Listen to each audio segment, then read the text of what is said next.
então aos recados da noite. Como sempre a gente pede para que se desliguem os celulares ou coloquem no modo silencioso. Nós lembramos que nós temos também ali no meu canto direito, a caixinha de vibrações, onde vocês podem colocar os seus nomes de amigos, familiares, para quem vocês desejam que a casa faça o serviço de vibrações. Temos também ali uma caixinha de sugestões, onde vocês podem colocar ideias de palestras, temas, ou qualquer ideia que vocês achem interessante para casa. Lembramos também que neste mês de fevereiro nós vamos retornar com os cursos da casa e todos estão convidados a participar. Nós temos o primeiro ano do curso Estudando Espiritismo, que vai iniciar dia 11 de fevereiro. Esse primeiro ano é sempre online, às 20 horas. Ele é feito às quartas-feiras. No dia 8 de fevereiro vai ter início novamente o estudo do livro A Gênese, de Allan Kardec. Esse estudo também vai ser sempre online, das 9 horas da manhã às 10 da manhã. O estudo é quinzenal, domingo sim, domingo não. Os interessados em qualquer um dos cursos da casa, por favor, procurar a recepção lá na frente. Ok? Então agora vamos à leitura da psicografia. O viajor na estrada a caminho de Jesus, com seu jumento, precisando continuar a jornada para mais rápido chegar ao seu destino. Se seu jumento para, por não obedecer às rédeas, o que deve ele fazer? Dar socos e pontapés ou dar-lhe água, pasto e o descanso merecido? Precisamos ser amáveis, meus queridos filhos. Não podemos nos armar de violência, atendendo ansiedades e interesses. Não podemos forçar os que nos rodeiam a desejar o que desejamos. Precisamos respeitar as necessidades alheias que, na maioria, são diferentes das nossas. O viajor a caminho de Jesus procura ser dócil, paciente e respeitoso com todos que cruzam seu destino. Dificilmente se irrita, se impacienta, se revolta, pois seu objetivo é, desde já, imitar o Mestre. Procura servir, mesmo que se atrase no longo percurso por Jesus. O viajor empresta seu jumento a quem precisar mais do que ele e cede seus poucos pertences em caso de maior necessidade, pois sabe que assim Jesus lhe felicitaria se viesse a ter com ele naquele momento. Não se importa com a opinião dos outros se seu coração segue o caminho do bem. Não deixa portas fechadas em nenhum lugar onde passa, pois pretende retornar se alguém lhe pedir auxílio. É humilde, não se roga importância prepotente, nem exibição de seus talentos em detrimento das aptidões dos que o cercam, pois sempre guarda a modéstia, ensinando o que já tem de seu próprio saber. Não aponta crítica sem conhecer o ponto de vista e as causas de cada um. Por isso mesmo prefere ser condescendente e benévolo para com todos. Esse viajor, apesar da distância que lhe falta percorrer para alcançar seu mestre, está sempre mais perto do que imagina do seu alvo, pois Jesus segue bem de perto seus pretendentes. Este viajor, que ama todos que conhece, que nada lhes pede nem lhes cobra, que apenas oferece de si suas virtudes, é o cristão que carrega a sua cruz, sem reclamação, com submissão e coragem, na trilha da vitória, somente para servir Jesus. Atendendo seu convite, carrega a tua cruz e segue. Mensagem psicografada aqui na casa, no dia 20 de dezembro de 2025.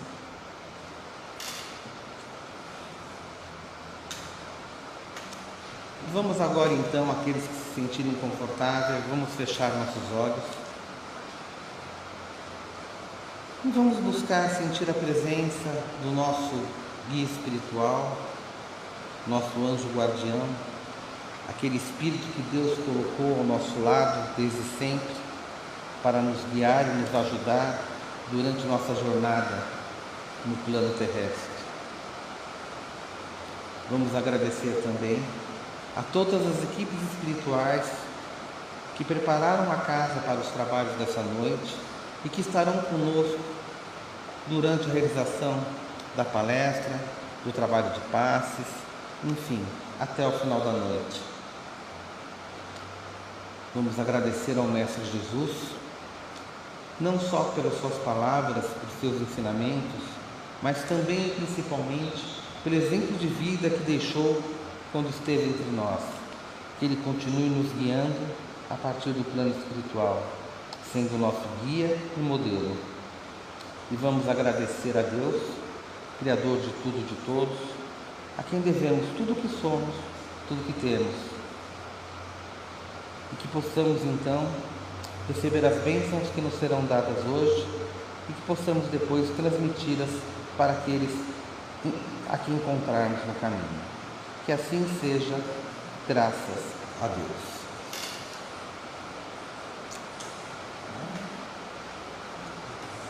Só pedir aqui. Beleza.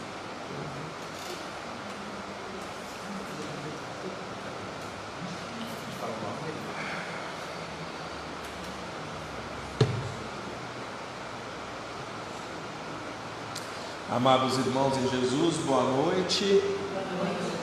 Que Jesus continue nos abençoando e nos iluminando e fortalecendo a nossa vontade, a nossa força na busca pelo bem, na busca pelo nosso melhoramento, na busca por aproveitar mais e mais essa encarnação.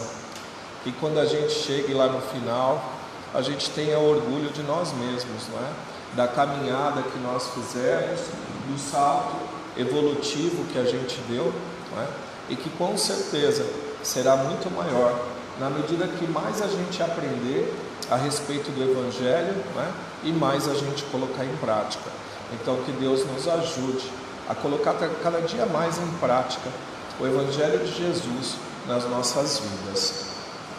Amados, hoje vamos falar a respeito de uma mensagem de Emmanuel chamada Mãos Limpas, não é? Então, queria saber se todo mundo lavou as mãos hoje e se será que essa mensagem está falando disso, não é?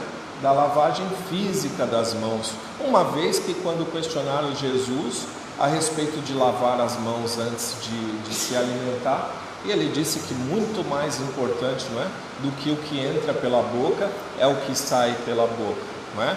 Então é claro que a gente precisa lavar as mãos, né, com água e sabão, né?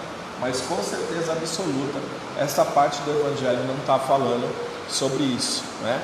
Mas muito mais sobre algo que vem de dentro de nós e que a gente precisa se trabalhar. Para quê? Vamos ver? Então, o poder que flui através do instrumento, esse é o subtítulo, o poder que flui através do instrumento, né? A passagem dos Atos dos Apóstolos, citada nessa mensagem de Emmanuel, traz uma verdade profunda e libertadora, e diz assim: e Deus, pelas mãos de Paulo, fazia maravilhas extraordinárias. Notemos a precisão do texto.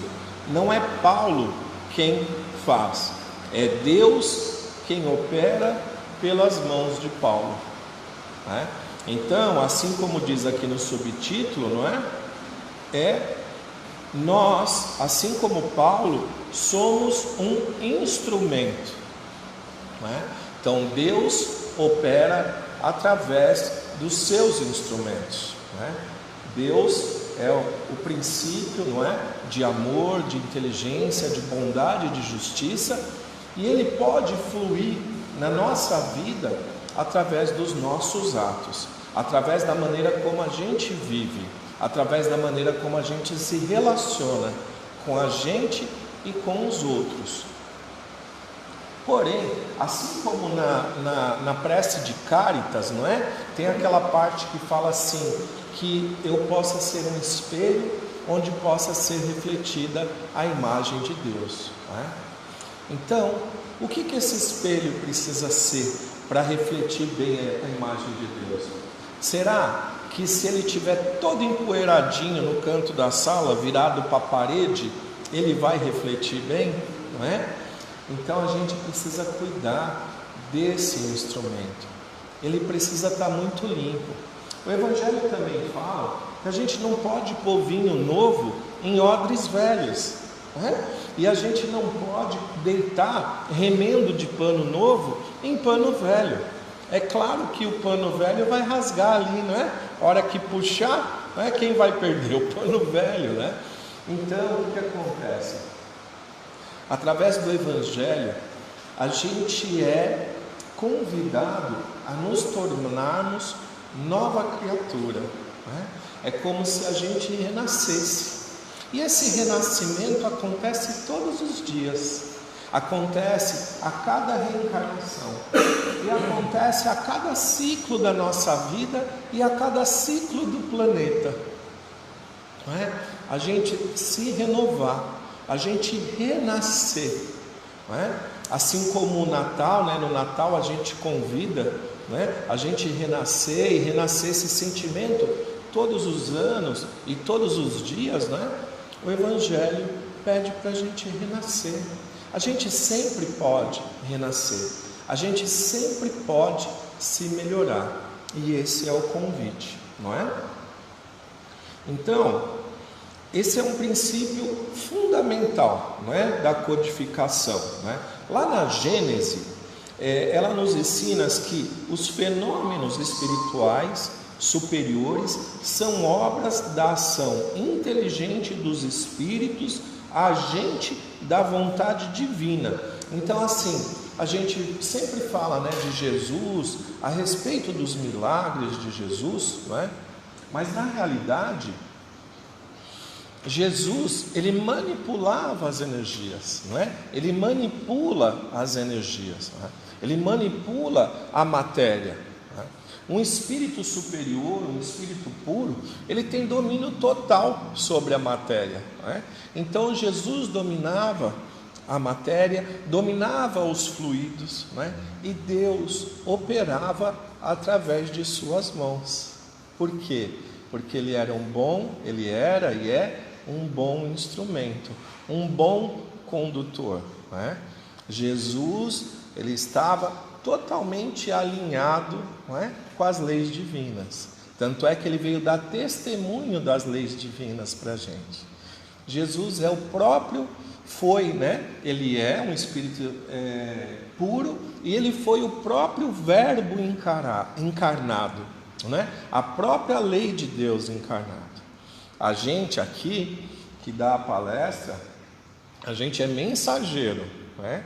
Jesus era o próprio verbo encarnado, porque ele vivia exatamente tudo que ele pregava, não é? Se a gente vivesse tudo que Jesus prega, a gente ia estar no outro patamar, não é? Mas Jesus sim, Jesus era o próprio verbo encarnado. Ele tinha uma ligação direta com Deus, que é um pouco do que a gente vai desenvolver aqui, não é? Então, os fenômenos que a gente chama de milagre, nada mais são do que os espíritos benfeitores agindo através de nós, não é? Sob o quê? Abaixo da vontade divina, abaixo da permissão divina, né? Às vezes a gente tem colônias espirituais lá, né? E às vezes a gente está perdidinho lá, ou sendo socorrido, aí a gente quer visitar a nossa família aqui, né? Tem que pedir autorização, não é assim, né? Não é bagunçado, né? Tem que pedir autorização para visitar a família. Se o chefe da colônia tem, né, essa autoridade, ele autoriza, senão ele vai pedir para alguém acima dele, não é? Por quê? Porque tudo tem que estar de acordo com a vontade de Deus. Por quê? Simplesmente ele é o Criador, não é? Ele é o Todo-Poderoso. E todas as coisas são regidas pela lei de Deus, não é? Então o homem, nós, né, homens e mulheres, nós somos um instrumento intermediário. Nós podemos ser instrumentos dessas coisas que Jesus fez, que Ele mesmo fez questão de dizer: vocês farão tudo o que eu faço e muito mais, não é? E essa passagem vem nos esclarecer uma boa parte do porquê que às vezes a gente ainda não está fazendo essas maravilhas, não é? Porque a gente é instrumento. Então assim, ó, se eu der, eu não toco guitarra, tá? Se eu pegar a melhor guitarra do mundo, do melhor guitarrista do mundo e dar na minha mão, o que vai sair? Nada, não é? Então, um instrumento muito bom na mão de um analfabeto musical como eu, não vai sair nada, não é? Em contrapartida, se eu pegar um violão todo estourado, não é? Faltando pedaço, faltando corda, e der para o melhor violonista, não é? Do mundo, ele vai fazer o quê? Não vai fazer milagre, não é? Então, a gente tem que se colocar nessa posição, a gente é um instrumento.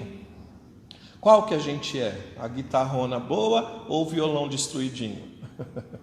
Né? Então o que acontece? Se o violãozinho está ali todo machucado, empoeirado, quebrado, gente, pode vir o espírito puro aqui do lado assim, ó, que a gente não vai conseguir o quê? Dar vazão, não é? Para aquela arte, para aquela beleza e para aquela energia e para aquelas maravilhas, não é? Que Deus e os espíritos puros poderiam fazer através de nós. Então, qual que é o nosso desafio? Trabalhar o nosso instrumento, não é? A gente tem que ser um instrumento puro, cristalino, não é? Um copo limpo, onde a gente tem coragem de tomar água, não é? Onde a gente pega aquela água limpinha, água mineral assim, o copo transparente, e a gente toma com gosto, né? Aquela copada d'água quando está com bastante sede, sabe? Água cristalina assim, mineral. Já deu vontade de beber água ou não? Vou continuar falando, né? Então assim, dá vontade, não é? Da gente beber daquela água. Agora, se a gente chega na casa de alguém e fornece um copo d'água sujo para a gente tomar, é complicado, não é? A gente chega na casa de alguém e vê que está tudo sujo assim, ela põe água lá para a gente tomar, você tem coragem de tomar. Você fala assim, passou a sede, obrigado, né? Fala assim, ai, perdi a sede. Né? Tem uma historinha, né? Que diz que um rapaz estava com muita sede, ele bateu na porta de um casebrezinho, saiu uma senhorinha assim, bem desgastadazinha, sabe? Até um pouco mal cuidada e tal, né? E ele pediu um pouquinho d'água para ela, e realmente a casa dela, né? Não tava lá essas coisas, né? Então ela veio servir para ele um pouco d'água numa xícara. E a xícara estava com as bordas todas sujas assim, sabe? As bordas todas sujinhas assim. Só tinha um lugar limpinho que era perto da asa da xícara. Aí ele catou, ajeitou direitinho e bebeu bem ali assim, né? Ela falou, ah, que legal, você acertou bem o lugarzinho que eu tomo mesmo. É? Só para a gente descontrair. Né? Então, assim, os instrumentos que a gente usa para tomar as bênçãos, a gente também não aceita qualquer coisa, não é? Né? Então, assim, Deus não vai operar o tanto que Ele poderia operar através das nossas mãos se elas estiverem contaminadas, não é? Então, a qualidade do trabalho, como a gente já tinha falado, depende diretamente da qualidade do instrumento. No caso, a gente, não é? Emmanuel, nesse capítulo, né, Mãos Limpas, ele ilumina justamente essa condição, a preparação do instrumento, né? O que são, então, de fato, essas mãos limpas? Como adquiri-las? O que são a gente já falou, já deu para ter uma ideia, né? Não é água e sabão, é outra coisa que a gente está falando, né? E como adquiri-las? E por que isso é uma exigência lógica e necessária, não é? Como diz o benfeitor, né? Então, ele cita um exemplo vivo, que é quem? Paulo de Tarso, não é? Muitos, como nos adverte Emmanuel, veem em Paulo um privilegiado, não é? Um escolhido único. Então, quando a gente vê as maravilhas que Paulo fazia, acha que ele era um privilegiado, um escolhido, né? Então assim, ai, que legal fazer milagre. Eu queria tanto ser um escolhido, né? Eu queria que essa noite eu fosse escolhido e amanhã eu acordasse fazendo milagres, né? Curando paraplégicos, curando deficientes visuais, né? Mas não foi bem assim, né? No entanto, o Espiritismo, com a sua lógica e racionalidade, nos mostra que as leis divinas são universais e justas. Então, assim, não tem o queridinho do papai. Quem chegou lá, mereceu estar lá. Quem chegou lá, conquistou esse espaço. E no caso de Paulo, não foi diferente, né? O que houve com Paulo foi uma aplicação perfeita dessas leis, não é? Então, no Evangelho segundo o Espiritismo, não é? Ele fala muito sobre isso, né? E sobre a importância da humildade, do desprendimento dos bens terrenos, não é? E da caridade ativa, né? Para a verdadeira pureza do coração. Quando a gente fala de mãos limpas, a gente está falando de pureza de coração também, não é? A gente está falando de pureza de coração. Por que as mãos, não é? Porque as mãos é o que a gente usa para quê? Para trabalhar, para dar passe, para impor as mãos, até para orar, não é? As mãos representam a ação, não é? Mas as coisas vêm do coração. Então, e foi exatamente esse o caminho doloroso, não é? Porém glorioso de Paulo, não é? Paulo, ele não nasceu de mãos limpas, não é? Paulo, para quem conhece um pouquinho da história, não é? Era Saulo de Tarso. E na estrada de Damasco ele teve um encontro com Jesus. Teve aquele clarão, não é? E uma voz do alto falou: Saulo, por que me persegues? Não é? Então ele caiu de joelhos e ele viu que realmente ele estava perseguindo um ser amantíssimo e poderosíssimo, e que ele estava num erro tremendo. Ele estava caminhando exatamente 180 graus para o lado errado, não é? E aí que veio a conversão dele, não é? Então Saulo, que era um perseguidor, o doutor da lei, cheio de orgulho, de convicções rígidas, não é?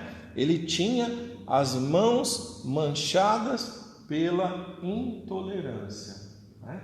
Inclusive pelo sangue de muitos cristãos, não é? Ele tinha as mãos manchadas inclusive de sangue, porque ele acreditava que ele precisava combater os cristãos. Só que Paulo tinha isso, né? Quando ele tinha uma convicção, ele tinha uma convicção. Enquanto ele acreditava que precisava exterminar os cristãos, ele fazia isso. Agora, quando ele se converteu, ele mudou de lado, mas a convicção dele permaneceu. Então ele foi uma pessoa muito convicta quando ele abraçou o cristianismo, né? Então ele estava com as mãos manchadas e para limpá-las, não é? Ele pagou um preço alto, um preço que raramente nós nos dispomos a pagar. Tá? Então, o que ele fez? Ele renunciou àquelas festas mundanas, porque ele era rico. Ele renunciou, às festas mundanas de rabino influente que ele era, em Jerusalém, e foi trabalhar de tecelão, um tecelão humilde, trabalhando com as próprias mãos para poder se alimentar, sendo que lá de onde ele veio, ele não precisava nem trabalhar, para se alimentar. Ele teve o quê? Exposição ao sofrimento, à humilhação, enfrentou zombarias e açoites, apedrejamentos, naufrágios, sem jamais se desviar do compromisso com o Evangelho. Então, quando ele abraçou o Evangelho, ele não largou mais. Não é? Porque na realidade, irmãos, precisa de muito trabalho, não é? Mas para abrir a mente, às vezes precisa só um estalo. No caso de Saulo, que depois virou Paulo, né? Quando ele se converteu, foi um estalo e tanto, não é? Inclusive ele ficou cego por 2 a 3 dias, não é? Para provar, né, que Jesus estava ali naquele negócio, e ele teve que aceitar que Ananias, né, um cristão, orasse por ele. E quando Ananias orou por ele, foram como se 2 escamas caíssem dos seus olhos e ele voltasse a enxergar, não é? E aí ele falou: esse é o caminho que eu tenho que seguir, não é? Então ele teve dedicação incansável ao próximo. Suas epístolas, e a gente conhece, né, no Evangelho, no Novo, né, Evangelho, ali na segunda parte da Bíblia, né, o Novo Testamento, são inúmeras as cartas luminosas de Paulo, né, da experiência viva no serviço do amor prático pelas comunidades que ele fundava, né? Suas mãos se limparam no trabalho constante, não é? Não foi dentro de casa, estudando livros, escrevendo, não é? Qualquer outra coisa. Ele escrevia cartas edificantes e foi no trabalho, não é? E na dedicação ao próximo, nesse trabalho, que ele lavou suas mãos, não é? Ele se tornou um trabalhador e não um santo distante, não é? Ele não era alguém para ficar ali sendo idolatrado, não é? Ele colocava realmente a mão na massa. Foi o que mais peregrinou para divulgar a boa nova, não é? E foi então, e somente então, não é, que o fluido divino, a energia cósmica superior, pôde fluir através dele sem impedimentos, realizando maravilhas extraordinárias. Depois que ele lavou as mãos no trabalho abençoado e na caridade, não é?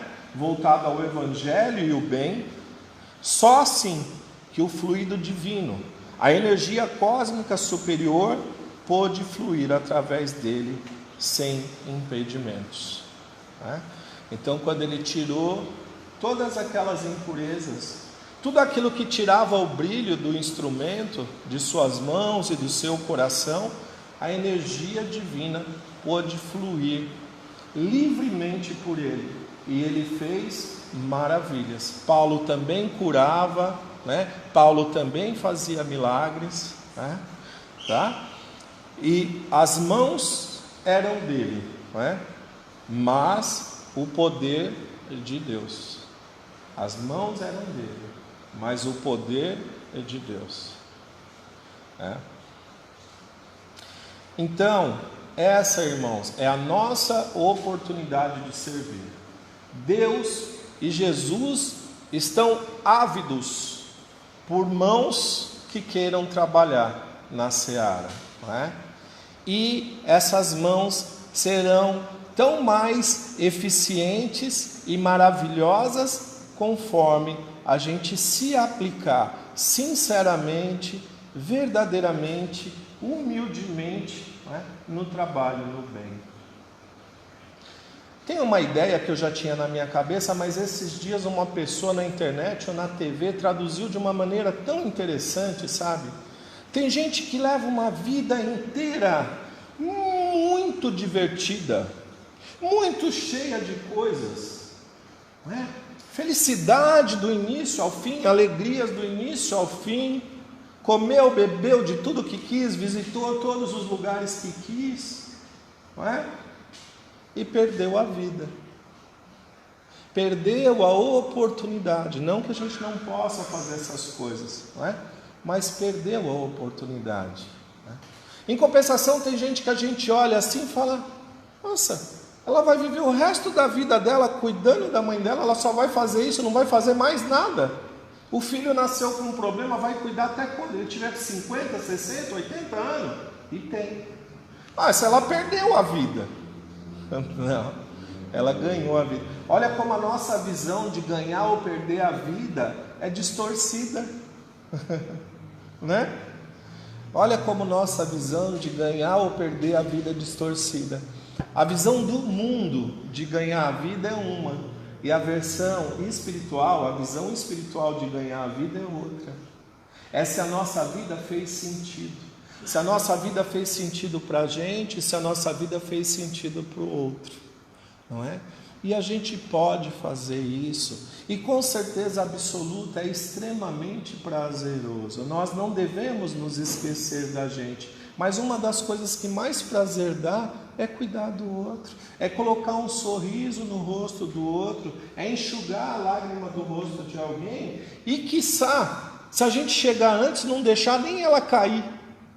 A gente pode fazer isso se a gente tiver olhos de ver, ouvidos de ouvir, como disse Jesus, e colocar em prática, e limpar as mãos e deixar Deus e a espiritualidade trabalhar através da nossa vida. Com certeza absoluta, para esse trabalho tem vaga todo dia. Para esse trabalho está faltando trabalhador, não vaga. O universo é enorme. Se faltar alguém para nós cuidar aqui na terra, Deus manda nós para outro lugar.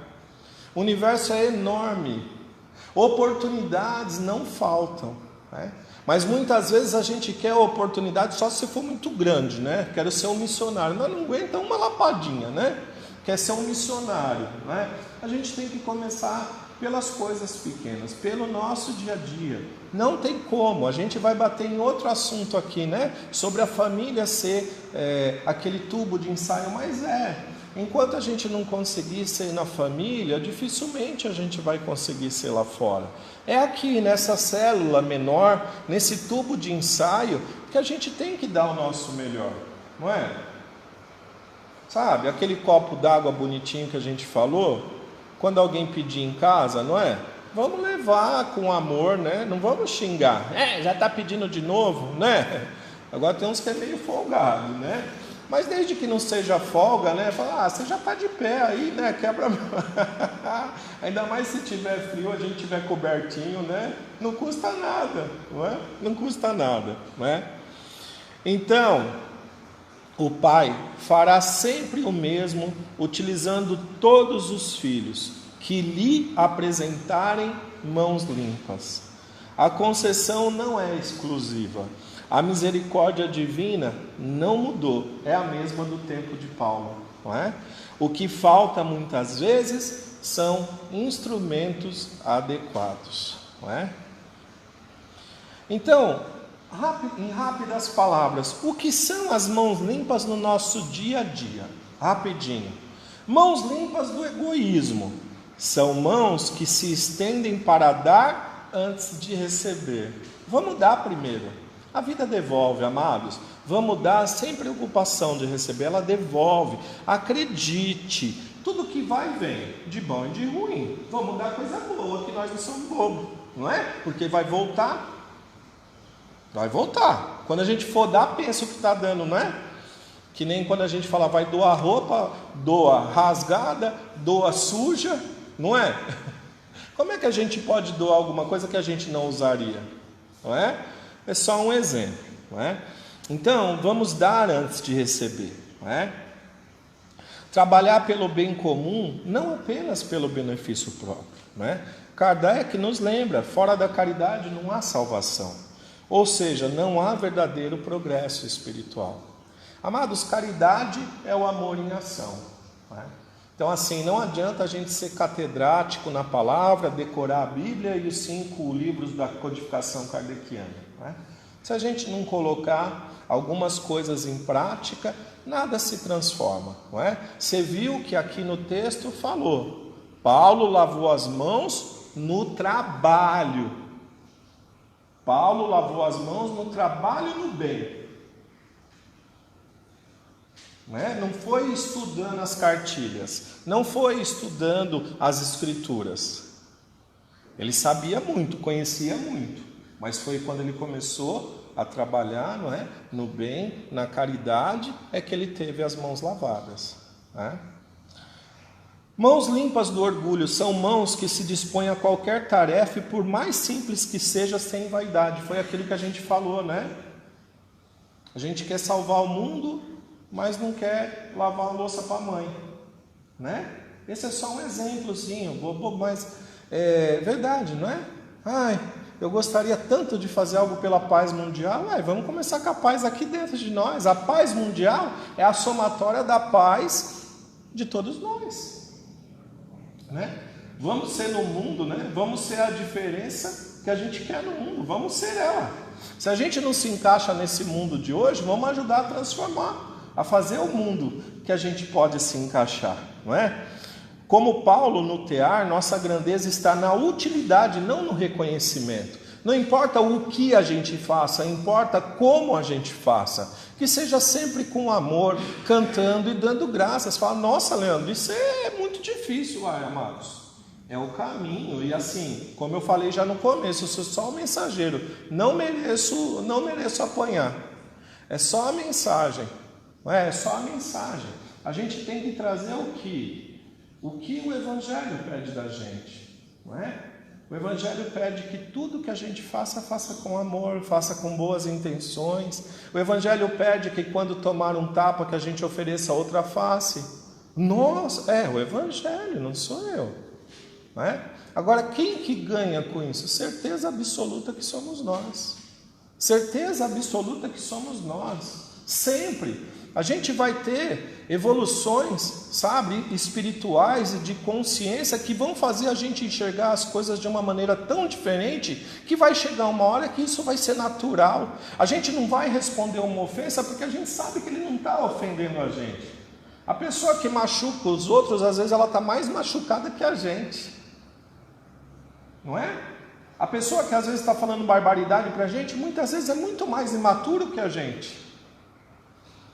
A gente que dá condição para ele atingir a gente. Normalmente, desde que não seja algo físico, né? Algo físico a gente tem que se defender mesmo, né? Só mais 2 itens, rapidinho, tá? Mãos limpas da impureza moral. São mãos que não manipulam, não prejudicam e não agridem. São mãos que constroem, consolam e abençoam. Refletem um coração puro, onde não habitam a mágoa, o ódio ou o julgamento. Amados, ou o julgamento precipitado. Se a gente tiver que alimentar alguma coisa, vamos alimentar fé, esperança, paz, amor, né? Amados, se a gente não gosta, não é? De mágoa, ódio e julgamento, por que a gente vai alimentar isso? O que cresce dentro da gente? Aquilo que a gente alimentar. Outro dia eu falei, né? A erva daninha cresce sem você fazer nada. Não precisa adubar a erva daninha. O que precisa adubar é o que? É fruta, flor, não é? Cereais, cenoura, feijão, arroz. Isso aí que precisa cuidar, adubar, regar. A erva daninha cresce sozinha. É coisa boa que precisa ser cuidada para crescer. Certo? E quarto, irmãos, e por último, mãos limpas da ociosidade. São mãos sempre ocupadas no bem, seja no trabalho profissional honesto, no serviço no centro espírita, no amparo à família ou no estudo que nos ilumina, não é? Então que a gente sempre esteja ocupado, já dizia os nossos antepassados, não é? Cabeça vazia, oficina do diabo. Então que a gente não se mantenha ocioso, mantenha-se sempre trabalhando. Pode ser o nosso trabalho do dia a dia, o trabalho honesto, não é? A gente sempre está colaborando com alguma coisa, a gente sempre está produzindo algo. E no relacionamento ali com os nossos amigos, a gente sempre tem a oportunidade de dar testemunho da fé que a gente professa, não é? Que é o Evangelho de Jesus, o Evangelho de amor, não é? Por onde a gente passa, o espírita, o cristão, a gente precisa fazer a diferença, e a diferença boa, não é? A gente precisa levar um pouquinho da palavra e do amor de Jesus, sem agredir ninguém, não é? Sem querer dar palestrinha para ninguém, não é? Principalmente com as nossas ações, com as nossas atitudes. As pessoas vão procurar saber por que a gente tem uma certa paz, um certo equilíbrio, por que a gente tem fé no futuro, por que a gente tem mais amor para lidar com as coisas. As pessoas vão querer saber. Aí a gente conta para elas, né? A gente não precisa estar preocupado em doutrinar ninguém, não é? Amados, é isso, não é? A nossa conclusão aqui é o convite ao trabalho edificante, não é? Porque Deus continua operando maravilhas, não é?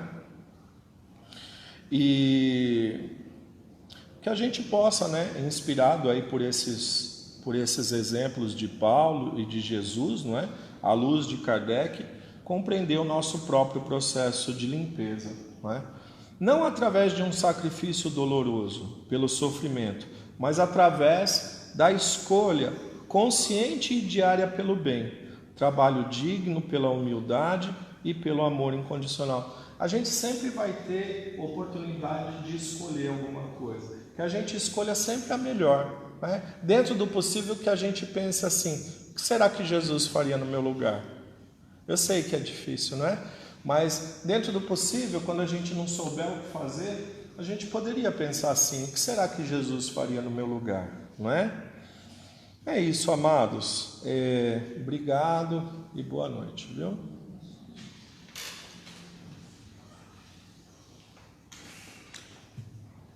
Vamos mais uma vez fechar os nossos olhos